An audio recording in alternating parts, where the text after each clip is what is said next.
با نام یاد خدای مهربان. سلام، نور، برکت، عشق و زیبایی در خاندانتان. امیدوار هستم همگی خوب و صحت و سالم و بردم هستید. برنامه نوبتی کتابخوان است. در برنامه هستند استاد جاوید احور، دکتر علوم تاریخ و همچنین استاد دانشگاه نظربایف جمهوری قزاقستان.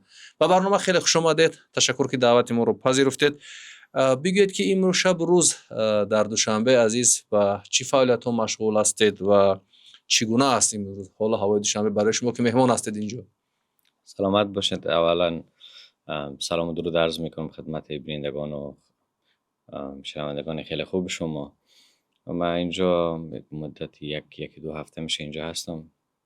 فقط سیر رو تماشا میکنم و کمی هم کتاب میخوانم در اینجا در کتابخانه ملی. دیگر دوشنبه شهر زیبایی هست و خاطرات عجیبی با این شهر دارم و بخصوص این نام‌های مثل رودکی و اسماعیل سامانی حافظه تاریخی ما رو زنده میکنه. وقتی در دور برای این خیابان ها میگردیم من دوست دارم این نام‌ها رو. برای ما خیلی یک نام‌های بسیار بزرگ است. یک کلمه زیبا گفتید، حافظه تاریخی. یعنی بله. حافظه تاریخی زنده نگاه می‌دارد و داشتن حافظه تاریخی برای هر یک ملت من فکر میکنم در این شب روز خیلی ضرور است. ولی امروز بعضی افراد هم هستند تلاش از جانب‌های صورت میگیرد که همین خاطره تاریخی ما یا ضعیف شود یا از بین برود یا آسیب پذیر شود. مثلا خاطره تاریخی 1000 سال اخیر ما که گویا تاجیکان دولت نداشتند، تاجیکان صاحب دولت نبودند و این دور و بر ما یا که بعضی همسایه کشورها هستند که میخوان این بزرگ از خود کنن اون بزرگ از خود کنن و شما هم شاید این جنگ‌های اطلاعاتی و روانی و تاریخی هستید. نظر شما همچون یک محقق، همچون یک پژوهشگر، همچون یک نفری که در تاریخ پژوهش میکنید به همین حرفا چی است که تاجیک‌ها گویا 1000 سال دولت نداشتند؟ خب نخست این روایت اشتباهی است که ما فکر بکنیم که ما در 1000 سال اخیر حکومت نداشتیم. یعنی از لحاظ علمی این ادعای نادرستی است. اولا اگر منظور ما این باشه که تاجیک ها در 1400 سال اخیر یا 1000 سال اخیر حکومت نداشتن، این اشتباه است. اسماعیل سامانی، پیش از اسماعیل سامانی تاهریان بودن، بعدش سفاری ها بودن، غوریان بودن، بعدش آل کرت هرات. مثلا اینا همشان خاندان هایی بودن که پیوند عمیق با مردم تاجیک داشتن، فقط بیرون از حوزه مارا نهر بودن بیشترشان.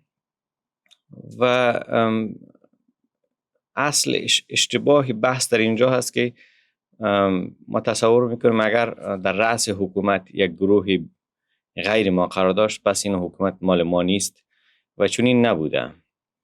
اگر چنگیزی ها آمدن یا بعدش تیموری ها آمدن و یا حکومت های مثلا هشترخانی ها و شیبانی ها آمدن، اینجا نظام وجود داشت، اینا دستکاری نکردن. همون نظام را که اسماعیل سامانی اینجا ایجاد کرده بود، روی همون نظام اینا دیوارهاشون بلند کردن، کار کردن و فقط در رأس حکومت تغییرات ایجاد شد.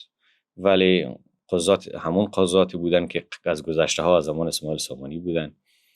و یا مثال عمدهش مثلا اگر ما نگاه بکنیم به امی سلجوقی ها فقط از لحاظ قومیتی شاید مربوط به تاجیکان نبوده باشن، ولی از لحاظ فرهنگی خیلی مثل ما بودن. مثلا نظام الملک توسی سیاستنامه‌اش در دربار همین سلجوقی ها نوشت و حتی خود ترک ها سلجوقی ها را در اوایل ترک قبول نداشتن، میگفتن اینا تاجیک شده هستن یا غزنوی ها را به عنوان یک سلسله تاجیک شده قلمداد میکردن. شما مثلا تاریخ محاکمه اللقطین علی شیر نوایی رو میخونین، اصلا ذکری از سلجوقی ها و غزنوی ها به عنوان سلسله ترکان نمیکنن، میگن اینا سلسله سارتن، یعنی سلسله مردم تاجیک. به خاطر که اینا از لحاظ فرهنگی کلا مدغم شده بودن، مثل ما بودن، مثل ما فکر میکردن. یا مثلا اتابکان فارس که در شیراز حکومت میکردن، در دربار اونا سعدی شعر میسرود. اینا اصالتا ترک بودن ولی ترکای تاجیک شده و فارسی شده که هیچ فرقی با تاجیک‌ها نداشتن. بنابراین این ادعایی که ما بکنیم که ما حضور نداشتیم، حضور خیلی پررنگ داشتیم، در ما اتفاقا نقش خیلی تعیین کننده و اساس در تاجیک کردن و مسلمان کردن و معنوی ساختن حکومت‌های بی تجربه‌ای که در این منطقه آمدن بالا محاکم شدن نقش بس از آنی داشتیم. یعنی بیگانه هایی که آمدن مثل ما شدن به مرور زمان. اگر ما نبودیم در حکومت، پس چرا این چطوری مثلا اینا به مرور زمان شبیه ما شدن؟ مثلا مثال عمده شدن در مورد منقطی های بخارا. شما آغاز این سلسله رو میبینین که رحیم خان منقیط در لشکر نادر افشار به عنوان سرباز کار میکنه، درست؟ وقتی جدا میشه از نادر افشار، در اینجا بخارای فارسی است.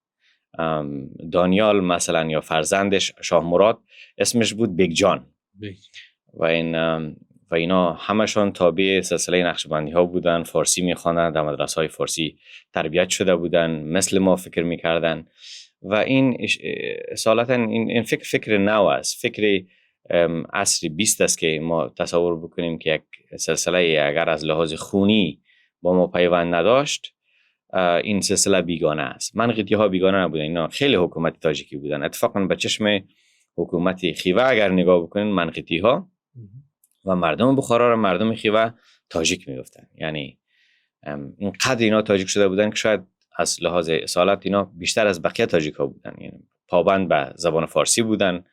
خود امیر عبدالأحد به زبان فارسی شعر میسرود، به عنوان عاجز تخلص میکرد. امیر عالم خان در افغانستان وقت برگشت خاطراتش به زبان فارسی نوشت. برای این فکر خیلی اشتباه است. من فکر میکنم که امین فکر یک نوع ریشه خارجی دارد. یعنی با آمدن روس‌ها به آسیا میانه شاید این فکر تقویت یافت که اونا گویا ما شما را به دولت رساندیم، دولتایی که تشکیل کردن ساختن و امروز بعضی نفران هم که از نگاه بیگانگان تاریخ خودشون نمیخوانند شاید به این فکر باشند. یعنی ریشه خارجی دارد که شما دولت نداشتید، صاحب هیچ چیز نبودید و ما آمدیم شما را صاحب دولت کردیم و صاحب زبان کردیم و صاحب این چیزی که الان دارید، این خطه جغرافیایی که دارید. یعنی بعد اومدن روس‌ها این حرف ها بیشتر شکل گرفت. شما اینطور فکر میکنید یا که این برخصوص دیگر جا است؟ اولا این که خارجی ها در روایت سازی، خصوصا وقتی در مورد دانش استعماری صحبت میکنیم، در روایت سازی اینا خیلی مقتدرن. یک بحث طور جلوه میدن که مثلا اینجا ما نقش در تاریخ خود نداشتیم. همین که میگن ما صاحب دولت شما رو ساختیم، یعنی چی؟ یعنی که نقش خود ما را مثلا در مبارزه‌ای که به خاطر تشکیل حکومت مثلا ایجاد کردیم او را کمرنگ جلوه میدن. برعکس، به جای اینکه شوروی ها یا روس ها با ما دولت داده باشن، اینا دولت های ما را گرفتن از ما. مثال عمده‌اش اولین کاری که روس ها در حق مردم فارسی زبان آسیای مرکزی یا فرارود میکنن این است که در سال 1873 اینا آسیای مرکزی را حوزه نفوذ روسی اعلام میکنن و حوزه خراسان حوزه نفوذ انگلیسی. بله. یعنی وقتی مرزها تعیین میشه بین فرارود و خراسان، مردم تاجیک که ازبک و تاجیک و ترکمن که هزارها سال اینا سفر میکردن، هند میرفتن، ایران میرفتن، برمیگشتن، اینا دیگه محدودیت برش ایجاد میشه، اینا رفت آمد نمیکنن. یعنی بزرگترین ضربه در اون زمان زدن به مفهوم ملتی که در بین ما وجود داشت. بعدش وقتی ملت‌های جدید تشکیل دادن، بزرگترین بدنه تاجیک‌ها و بهترین شهرهای تاجیک‌ها که سمرقند، بخارا، قشقدریا، سرخاندریا، ترمز، شهر سبز اینجا است، اینا را از بدنه تاجیک‌ها جدا کردن. پس چطوری ما میتونیم به اینا اینقدر اعتبار بدیم که بگیم شما با ما دولت دادین؟ اتفاقا اینا شهرهای بسیار بزرگ ما را از ما گرفتن. وقتی جمهوری خودمختار تاجیکستان در سال 1924 تشکیل شد، در اون زمان خیلی مبارزه کردن. تعدادی از بزرگان تاجیک رفتن دعوا کردن با حکومت اینا که تصوری که شما از لحاظ قومیتی دارین، فکر میکنین که ما اینجا تاجیک وجود نداره، هم اینا ازبک تبارن یا مثلا یک تبعی ازبکن. این تصورش اشتباه هست و اتفاقا این تا سال 1924 حتما سوال در ذهن مردم پیدا میشه چرا ما تا پیش از 1924 مبارزه نکردیم؟ چون بخارای اونجا وجود داشت. هویت بخاری در قرن 19 و 20 یک هویت خیلی معتبر در این حوزه بوده. یعنی اینقدر خوشنام بوده و هر شخصی که از این حوزه بیرون میرفت طرف هند یا طرف ایران، نام بخارا کفایت میکرد. دیگه لازم نبود کسی بگه من تاجیکم. میفهمیدن که اینا از حوزه مردم فارسی زبانن و نقش زبان فارسی در اینجا خیلی برجسته بود. یعنی در تربیت مردم، در در رشد معارف و معنویت تاجیکی خیلی نقش بسنده بازی کرد بخارا. ولی زمانی که اونجا ملیگرایی زبانی در جمهوری سوسیالیستی بخارا پس از سقوط عالم خان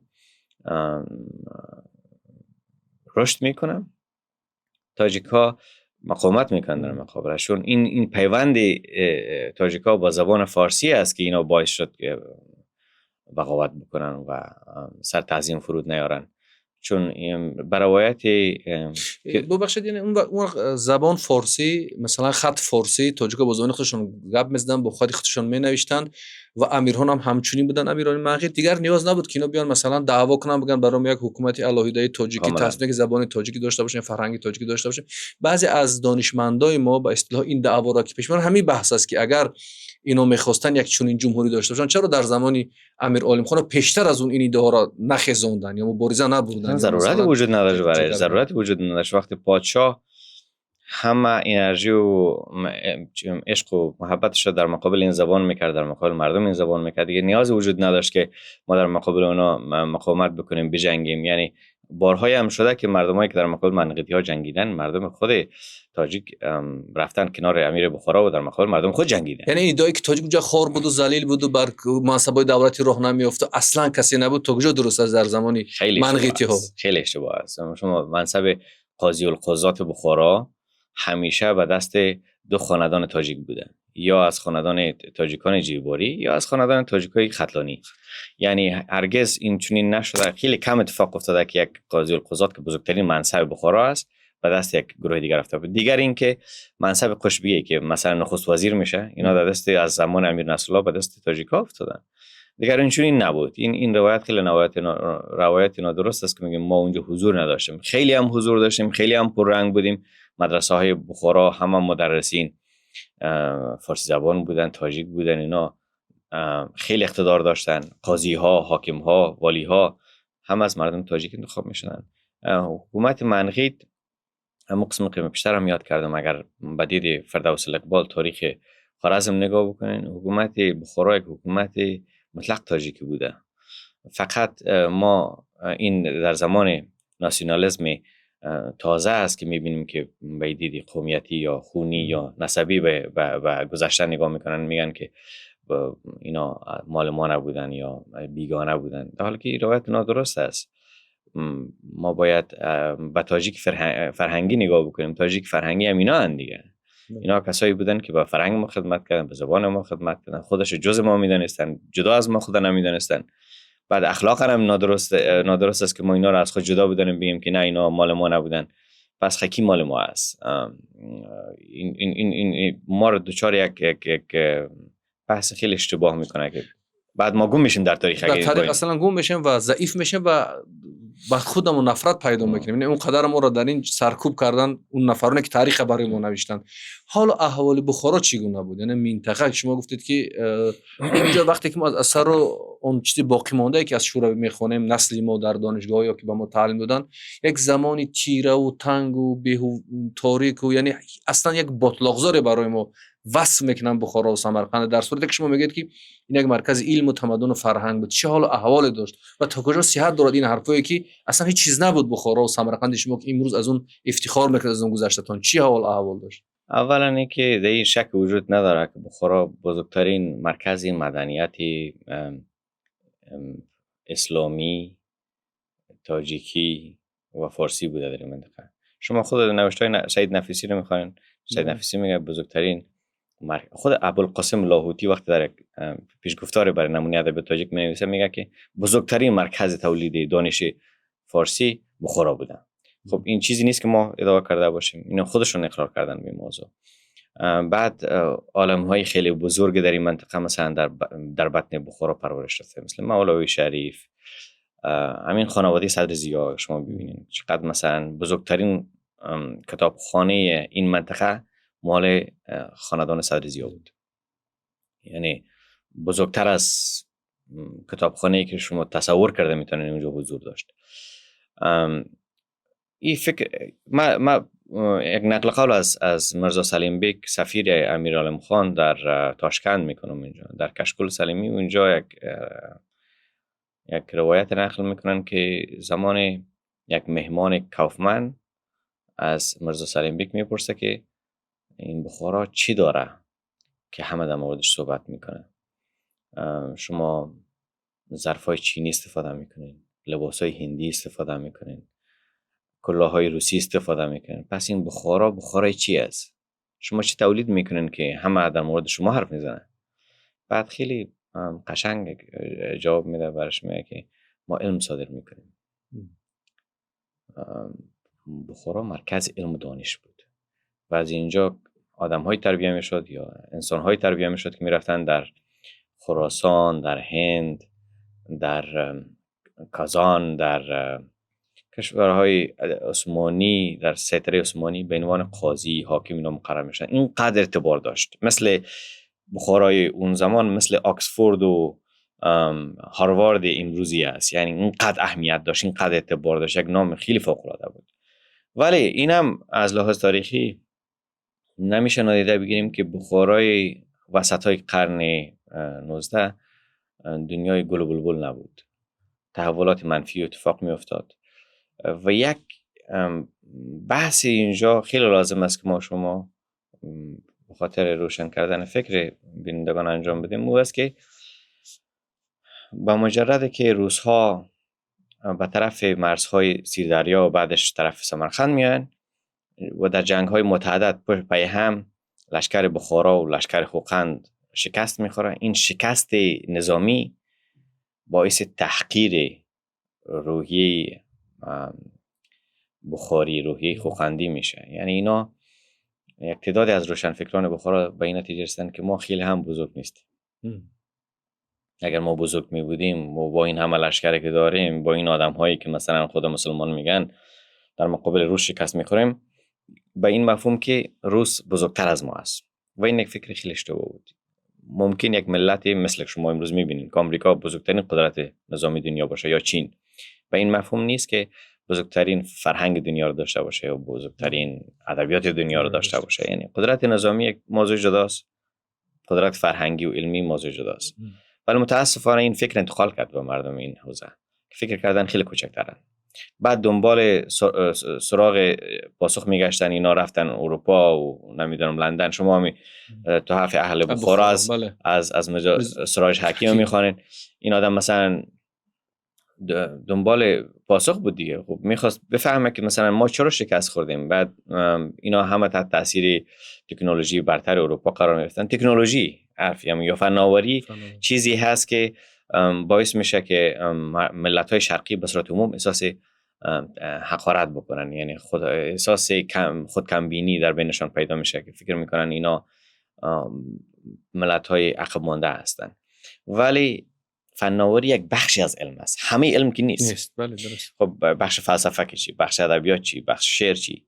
وقتی این حس حقارت درونی شد، دیگر اینا نتونستن کارهای فوق العاده خلق بکنن، کارهای شعرهای خوب بسراین. اینا همه پریشان شدن، خاطرشان پریشان شد. بیشتر این فکر در نوشته‌های احمد دانش میتونین ببینین که احمد دانش خودش مثلا چندین بار در نوادر واقع مینویسه که تلاش میکرد امیر نصرالله را بعدش امیر مظفر مثلا قناعت بده که بیان با یک اصلاحات بگذارن و اینا ریشه هاشون در بین مردم قوی تر بکنن. زمان اصلاح کردن رسیده.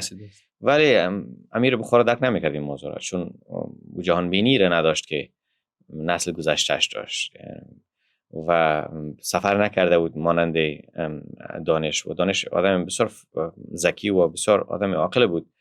وقتی دنیای روس دید متوجه شد که اینا به کدام دلیل نسبت به ما دست بالا دارن و بعد تلاشاش هم میکرد که بخارا نجات بده از این سیطره روسی، ولی ناکام ماند در تلاشاش. بعد انزوا را اختیار کرد و فهمید که دیگر حرفاش شنونده ندارن و اینجاست که ما باید نیاز داریم که نه تنها زمان حکومت شوروی بلکه زمان حکومت روسی و زمان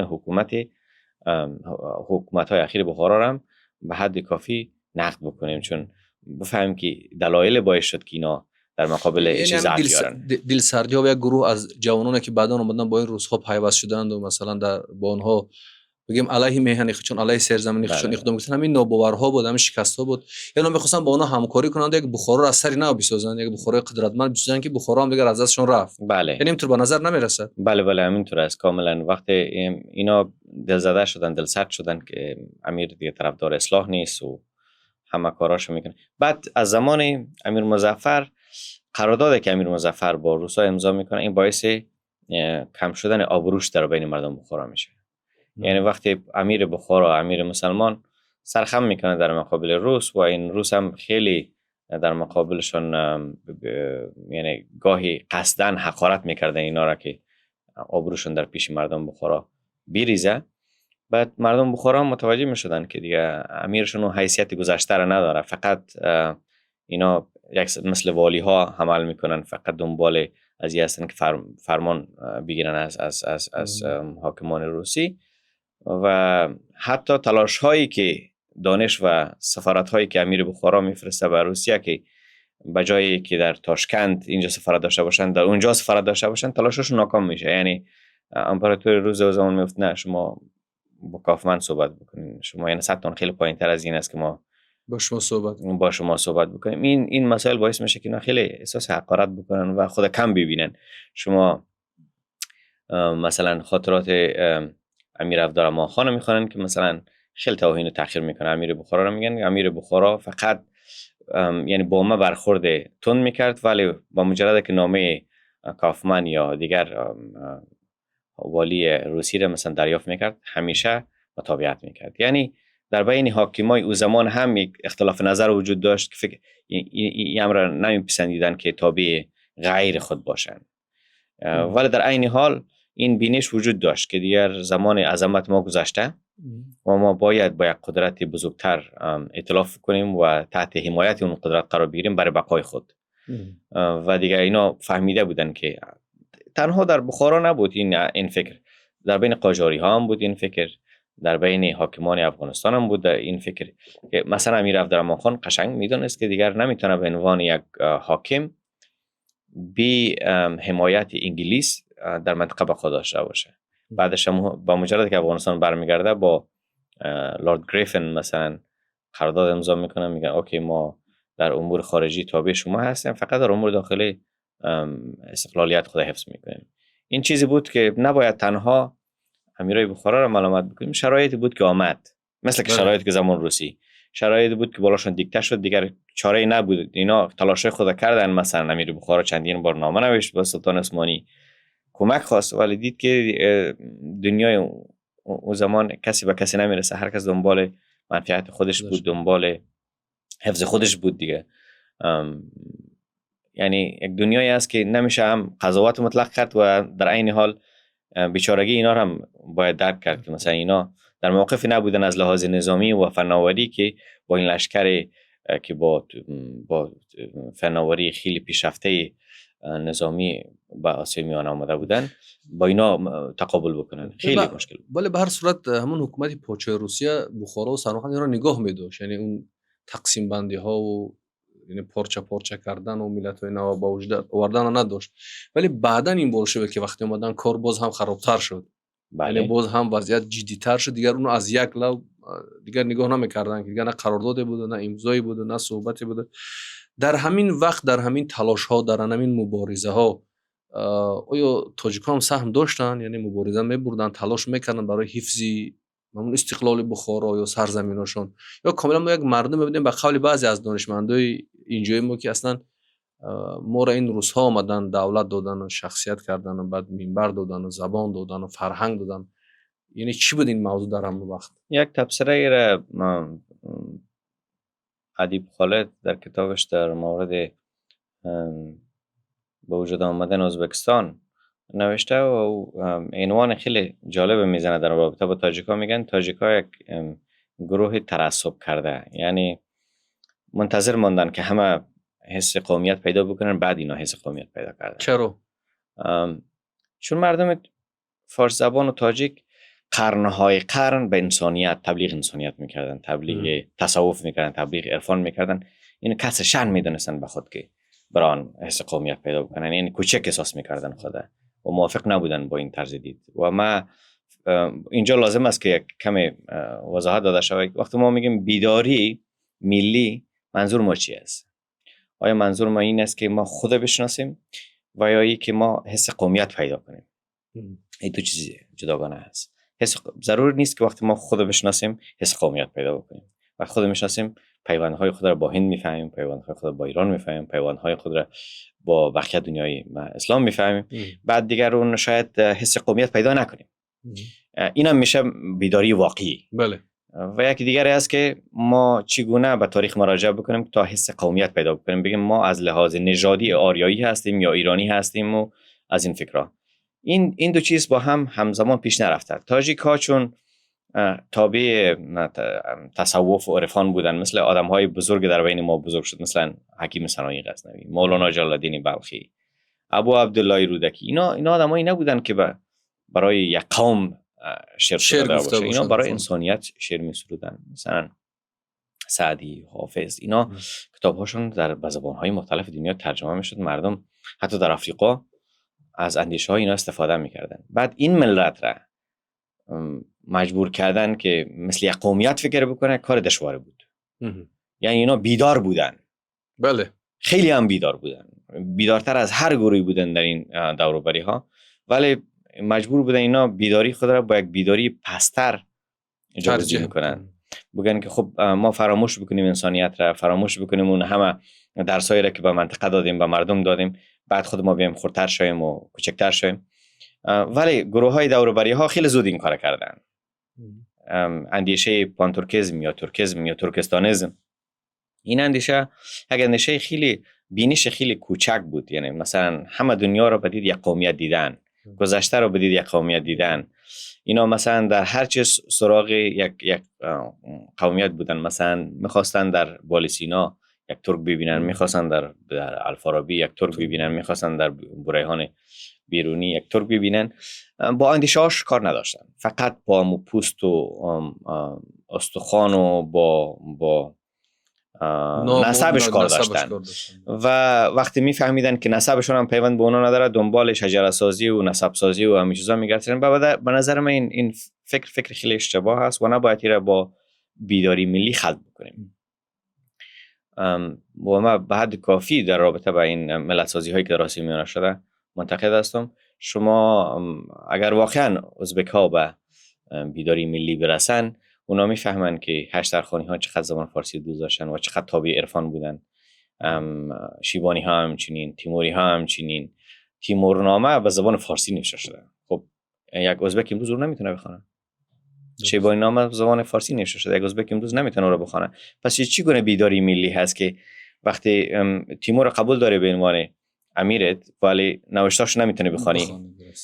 شیبانی ها رو به عنوان چی میگن سرلشکر خود قبول داری ولی نوشته‌هایی که در اصل شیبانی ها صورت گرفته اونا رو نمیتونه بخونی. این ما بیداری ملی نمیدونم. این یک فکر دیگه هست، یک بینش خیلی تنگ نظرانه هست و اولا اینکه انکار میکنه از تحول و تکامل انسان.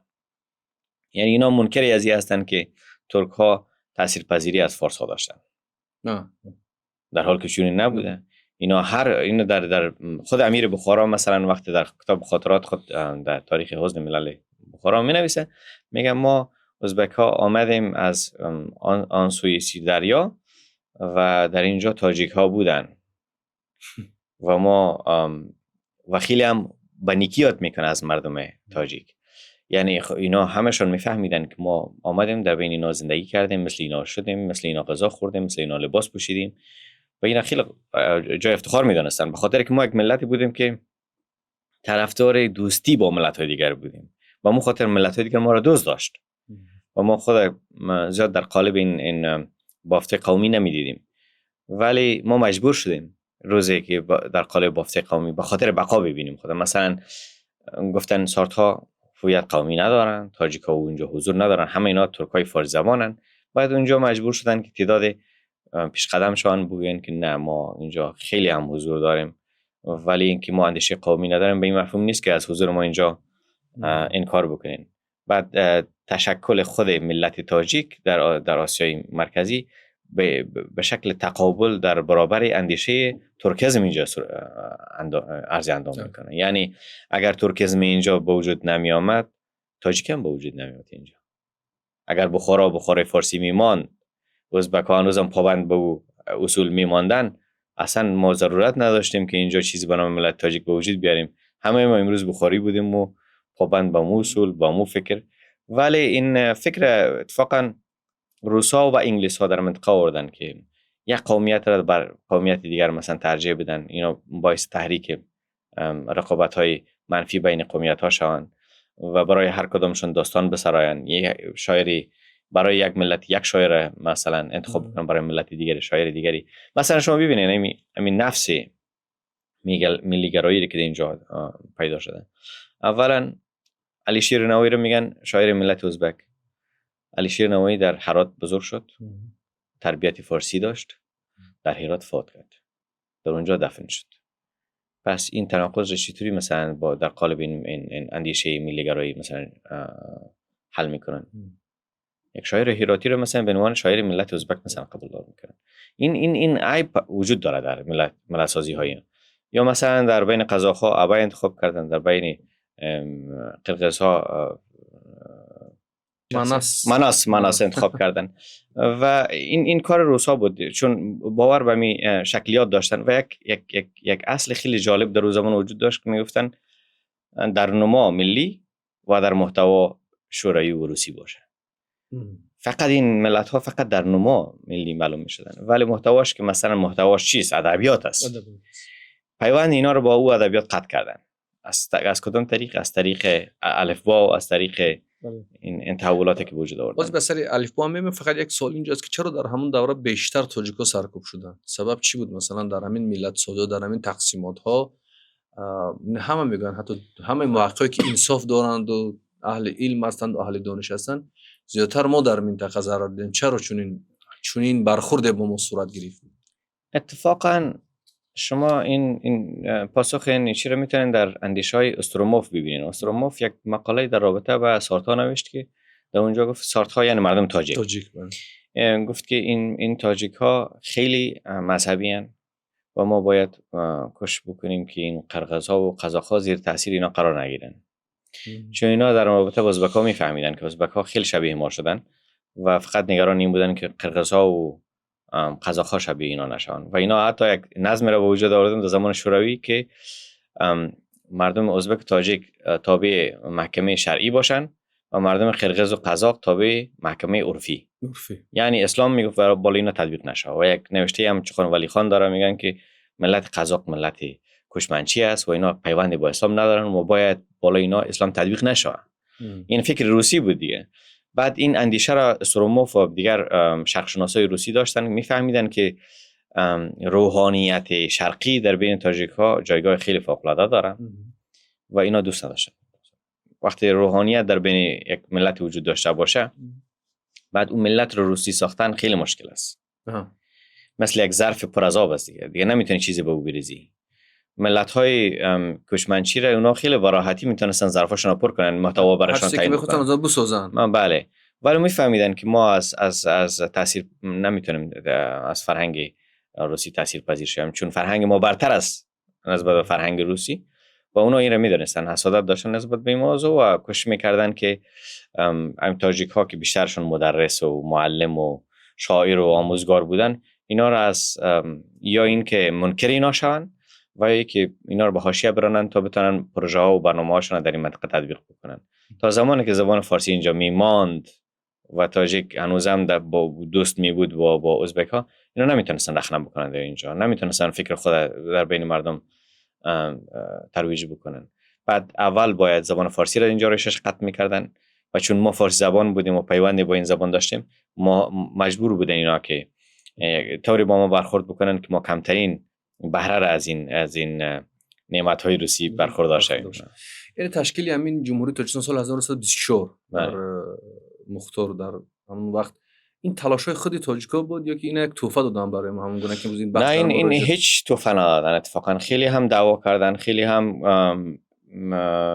اتفاقا شرقشناسای روسی در اون زمان خب این حس خود تاجیکستان مختار مثل این بود که اینا میفهمیدن تفاوت‌ها رو در این جغرافیا، میفهمیدن که قسمتی از این جغرافیا مال تاجیک‌ها است و اینا رو در زیر عنوان جمهوری ازبکستان به رسمیت شناختن. و این مفهومی که اینا ازبکن ولی فقط به یک شکل دیگری باید به خاطر راضی ساختن اینا یا این که مثلا، ولی کجا رو دادن اینا به تاجیک‌ها؟ از این مهم است، این مهمتر است. به خاطر که اینا سمرقند و بخارا رو به تاجیک‌ها ندادن که تاجیک‌ها خوشحال باشن. اینا گفتن شما برین به طرف بخارا شرقی، حصار دادن، کلاب دادن، جاهایی دادن که مثلا بدون شک اینجا زیبا است خیلی، ولی اهمیت تاریخیش به تناسب سمرقند و بخارا کمتر.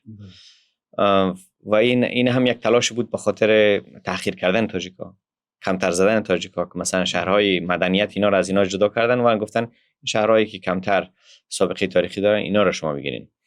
و این توفه نبود که توهین بود. بعد به می دلیل است که مثلا آدم‌های مثل صدرالدین عینی و محی‌الدین عبدالقادر مثلا اینا مبارزه کردن، اتفاقا مقاله ها نوشتن، گفتن بخاری ها تاجیکن، سمرقندی ها تاجیکن، اینا رو با ما بدین. شما مقاله مثلا عبدالقادر محی‌الدین میگن که شما چی مردم بخارا کیان؟ اینا یک مقاله بخارا با اطرافان تاجیکن میگن. بله دقیقاً. یا مثلا نمونه ادبیات تاجیک رو مثلا شما وقتی میخوانید میفهمید که بالاتر 60% شعرا و قلم بدستانی که فهرست شده در نمونه ادبیات تاجیک اهل بخارا و سمرقند. قصدی این کار را صدرالدین عینی میکرد که به روسا بگن که شما اشتباه فکر کردین، ما اینجا هستیم، اگر واقعا میخواین با ما تحفه بدین اینجا رو با ما تحفه بدین. ولی روسا فکر این نداشتن، میفهمیدن که ترس داشتن اتفاقا از این که اگر این شهرهای مهم به تاجیکان انتقال بدن ممکن اینا یک حوزه مقاومت در مقابل روسا تشکیل بدن و به اینطوری اینا شاید مانع روسی سازی منطقه شوند. با مخاطر اینا این شهرها رو به آدم‌هایی دادن که خیلی هم موافق بودن با فکر ملی گرایی و با فکر روسی سازی و با یعنی در برنامه فارسی ستیزی و ریشه‌کن کردن فارسی در این منطقه جدیدی های ازبک تبار مثل عبدالرؤوف فطرت و فیض الله خوجه، اینا خیلی هم فکر با روسا بودن. اینا بزرگترین تهدید و مانع راه ترکی کردن این منطقه را فارسی میدانستن. میگفتن اگر این فارسی رو برداریم دیگه هر چیز میشه به راحتی ترکی شه. و در این مورد خیلی همسو بودن با روسا. و این ائتلاف که در بین جدیدی های ازبک و شورایی ها با وجود آمد باعث منزوی کردن روحانیت تاجیک‌ها شد. خیلی هاشون رفتن مهاجر شدن، افغانستان رفتن و هند رفتن و ایران رفتن، سرنوشت بد را دچار شدن و شهرهای مهم از دادن. اینا نه تنها ما این شهرها را از دادیم، کتاب هایی که در این شهرها طی قرن‌های قرن نوشته شده بود اونا را از دادیم، کتابخانه های از دادیم، مدرسه هایی که با عرق جبین قرن‌های قرن از هزاران عالم و دانشمند ما اینجا نوشته شده بود اونا را از دادیم. یک فاجعه بزرگ برای ما بود. این تحفه نبود که با ما اینا دادن. اتفاقا خیلی هم سرکوب کردن با این کارشون، ما خیلی هم تضعیف کردن، ما را خیلی هم تحقیر کردن، خرد کردن با این کارهاشون.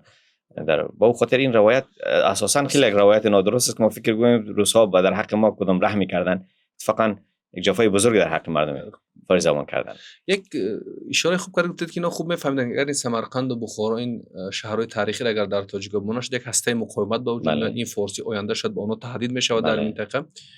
ولی یک حرکت مقاومتی که در اینجا وجود داشت و امروز بسیاری از بعضی از دانشمندان قبول ندارن، اونا اسمش خودی همین روسا گذاشتن حرکتی باسمچیگری و میگن که هسته اینها ترک نژاد بودن و ترکا بودن و راهبران ترک بودن. ولی از طرفی شما بگید که اگر اینا سمرقند و بخارا اینا میموندن چون تاجیک‌ها یک هسته مقاومتی با وجود میاد، شاید اون دعواها و ساختن بخارا اونا قبلا برمیگشت. پس این حرکتی مقاومت هم تاجیک‌ها حضور داشتن در این منطقه، یعنی مقاومت کردن که اینا امروز بعضیا قبول ندارن. شما چی فکر دارید برای این حرکتی مقاومت؟ خب ما و شما باید خیلی مواظب باشیم که واژه‌ای را که با کار میبریم این واژه‌ها خیلی میتونن دردسر درست بکنن، خصوصا برای نسل جوانی که فکر میکنن در مورد گذشته‌هاشون حق دارن بدونن که چی کار کردن. کلمه باسمچی مفهوم خیلی منفی داره، یعنی جنگجو، مردم پرخاشگر. آیا دفاع کردن از سرزمین پرخاشگری است؟ پرخاشگر کی بود؟ آدمی که اینجا با لشکرها هزارها لشکرشون آمد میخواستن حاکمیت خودشون رو برقرار بکنن، و یا آدم‌هایی که مثلا از از قلعه خود، از شهر خود، از دهکده خود دفاع میکردن، کدامشون پرخاشگرن؟ مثل که اسرائیل امروز بر ملک فلسطین حمله میکنن، میگن اینا تروریستن. خب کی تروریسته؟ شمایی که اونجا میرن قتل عام میکنن مردم را، یا مردمی که از خود دفاع میکنن؟ خب این روایت سازی است، مشکل روایت سازی است و این کار صورت گرفته. حتی در قضیه افغانستان هم شما میبینین که مثلا جنگ اول و دوم یا قیام اول دوم ملی در برابر انگلیس ها را انگلیس ها به نام جنگ افغان انگلیس ماندن. وقتی میگن جنگ دیگه طرف مشروعیت میگیرن از مردم، درست؟ و اینا مثلا تاریخ خوقندی حکیم خان خوقند عنوان را که برای قیام مردم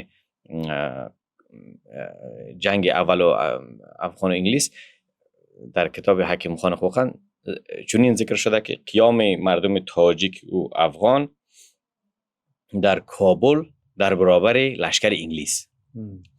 و آنچه که مردم بخارای شرقی یا مردم حوزه قراتگین و بدخشان اینجا در مقابل روسا میکردن، این قیام ملی بود در مقابل اینا. بدون شک آدم‌های سوء استفاده‌گر در وسط وجود داشت. انور باشا و اینا دنبال برنامه‌های خودشان بودن، اینا می‌خواستن یک ترکستان بزرگ تشکیل بدن، اینا در وسط آمدن. ولی ما چون مردم خیلی ساده دل هستیم، مهمان نوازی خیلی خوب هستیم، در وسط خود جا دادیم به اینا رو پناه دادیم. اتفاقا ما خبر نداریم که در فکر و اندیشه انور باشا در آخرای حیاتش تحول ایجاد شده باشه، ولی بدون شک اینا آدم‌هایی بودن که در عثمانی شکست خورده بودن و دنبال یک کشور تازه بودن که برای خود بسازن ترکستان بزرگ. و در این فکر مقاومتچی های تاجیک که به غلط مثلا اسمشان باسمچی ماندن، اینا با او فکر موافق نبودن که اینجا ترکستان تشکیل شود. ترکستان یک اندیشه روسی بود که در این منطقه آمد. بدون شک اینجا یک شهر وجود داره در بالاتر سیردریا با نام ترکستان که حوزه قزاقستان امروزی میشه. ولی وقتی میگم ترکستان یعنی همه تاریخ این منطقه را مثلا ما منکر میشیم. با یک برس مثلا همه تاریخ را به نام ترکا میکنیم، در حالی که چنین نبوده. اینجا نامهای تاریخی این منطقه سخت بوده، خوارزم بوده، ماورالنهر بوده، بخارا بوده، خوقند بوده، خیوه بوده. و شما حتی نوشته‌های بخارا رو بخونین، هیچ وقتی اینا خود پادشاه ترکستان نمیگفتن، پادشاه بخارا میگفتن، پادشاه ماورالنهر میگفتن.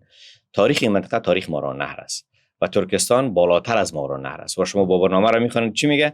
میگه شیبانی خان با لشکر ازبک از ترکستان بالای ماورالنهر حمله کرد. یعنی ترکستان بالاتر از سیردریا را، منطقه بالاتر از سیردریا را قلمداد میکردن و در این اندیشه موافق نبود. خود زکی ولیدی توغان میگه که تاجیک‌ها با این نام مشکل داشتن. حتی در جلساتی که اینا در بخار شرقی با همین مقاومتچی‌ها میکردن خیلی مواظب بودن، میگفتن ترکستان نگن چون این مردم دوست ندارن این نامه. اینا خود اهل ماورالنهر میدونن، اهل بخارا میدونن. خود این نامهایی است که هم ریشه در تاریخ داره، هم با افتخارن نسبت به نام ترکستان. نام ترکستانش چی میگن، ریشه عمیق در تاریخ نداره. در حالی که مثلا آدمای مثل ابو مسلم خراسانی و نمیدونم امام ابو مسلم بخاری و اسماعیل سامانی، اینا نامهای بخارا را چنان در تاریخ ثبت کردن که هر کسی خود بخاری میگفت، یعنی واقعا افتخار میکرد و نام ماورالنهر را برش افتخار میکردن و اینا حوزه بزرگتر بود، یعنی از لحاظ علم تمدن. در حالی که ترکستان وقتی ترکستان میگی یک چیز در ذهن تداعی نمیشه که مثلا چی، مثلا کشور ترک‌ها و پس چی؟